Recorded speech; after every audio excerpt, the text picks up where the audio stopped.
গুড়িয়াকে দুটো গ্লাস বাবা। হ্যাঁ হ্যাঁ দাও দাও দাও।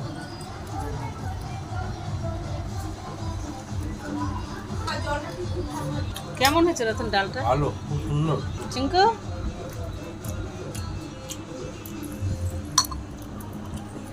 তুমি এটা এখানে রেখে খাও।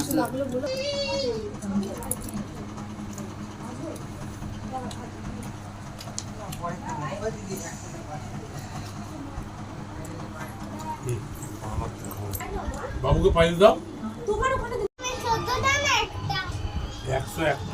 এটা একটা মেয়ে, এই যে আমি বড় মেয়ে। এটা বড় মেয়ে, ছোট মেয়ে। ওকে বেশি ভালোবাসে, ছোটকে বেশি ভালোবাসে। এটা তো শাশুড়ি। না, এটা মেয়ে, বড় মেয়ে।